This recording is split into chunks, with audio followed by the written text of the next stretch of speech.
Today's Spotlight is brought to you in part by presenting sponsor, First Community Financial Bank, the community bank where you come first.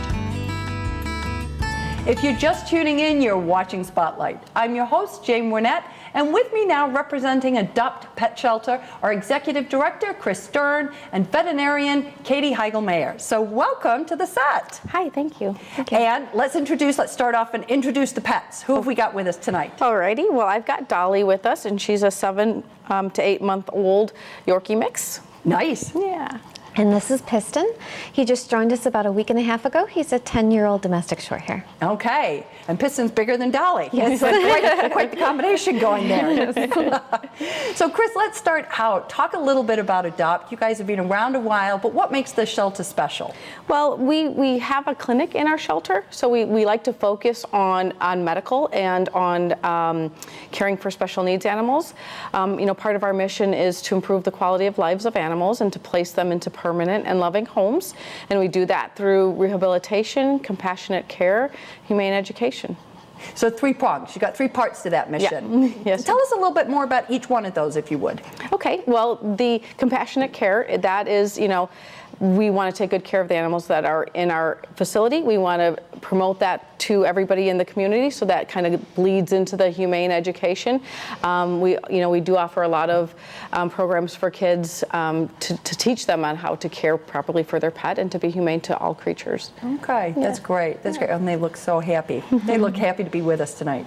Katie, talk a little bit about the impact you're having in the community, how you're outreaching and helping the animals within the community. Well, we are trying to get out into the community by offering low-cost vaccine services. So everyone is welcome to join us the 3rd Wednesday of every month, where we can vaccinate a lot of animals who may not normally be able to afford vaccines. So we're offering rabies vaccines, distempers. We're also offering heartworm tests and heartworm prevention so that we can decrease the likelihood of getting heartworm disease as they grow up. And that's important, right? Because, it's just like kids. We need those inoculations. That's what helps things from spreading into the community. So that's an important service. Prevention is always the cheapest form of medicine. Yes. But those are not cheap immunizations, so it's a terrific service that you're providing. Yes. So we offer low-cost vaccines, and there is no exam fee. So you can come in, you get a full exam done by myself, and then we provide any vaccines that you would wish to have done, and again with the heartworm test as needed. Okay, that's great. Now, one of the things I want to talk about, because I found this interesting, because we think about this in terms of children, it was an adult special needs, but there are special needs animals. So, and you're doing a lot of work with them at the shelters. So can you tell us a little bit more about that? Absolutely. We try to take in some tough cases. These are cases that normally at a high kill shelter would be euthanized quickly. So we're glad to take in some of these cases where perhaps they have a limb deformity and need physical therapy. Perhaps they have a heart murmur and need an echocardiogram to diagnose them further. For instance, we just had a litter of kittens that all had eyelid deformities. So we were able to take them to the eye doctor, the veterinary specialist, who specializes only in eyes.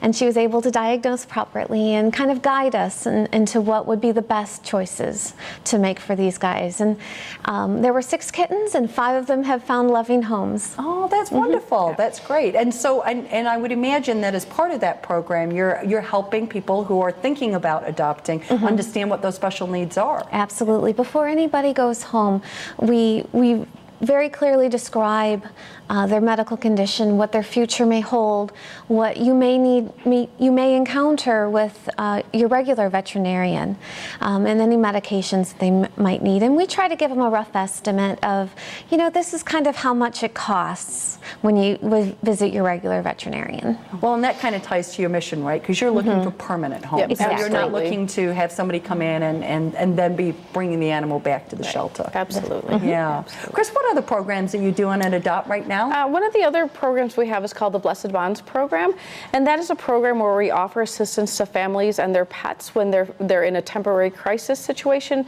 For instance, if they've lost their home, if they're having surgery and they're not able to care for the pet, we take them into our program and place them into foster homes while they can get back up on their feet, and then the goal of the program is to reunite the pet with their owner. Okay. Now, does that often work out that way? Absolutely. I would say 99% of our cases, the owners and pets are reunited at the end of their term. Oh, that's really nice, because it's a lot to take care of ourselves, our families, and then the pets as well. So that's a nice way that you're serving the community to take one less stressor off the table. Yeah, absolutely. Yeah. And now, so when they come in, do they just go into the regular program with their pets, or do you kind of keep? How do you keep them separate? Do you keep them separate at the shelter? The Blessed Bonds? Yeah. We do. So typically the Blessed Bonds animals will go into a foster home. Okay. But if we don't have foster homes available, we have areas in the shelter where we will house them temporarily until we can find a foster home. Because it's a really important program, and we do like to reach out into the community and be able to help. And it also keeps animals from entering into the shelter, into the system. Mm-hmm. So. And during that time, they are given full medical care as well. Yeah.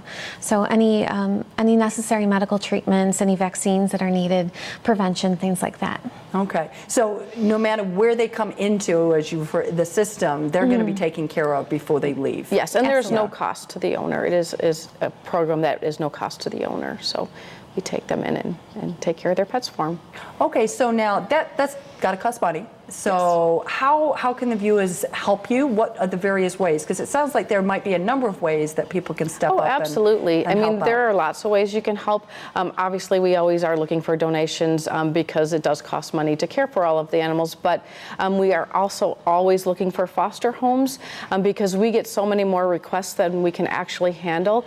So we are actively looking for foster homes.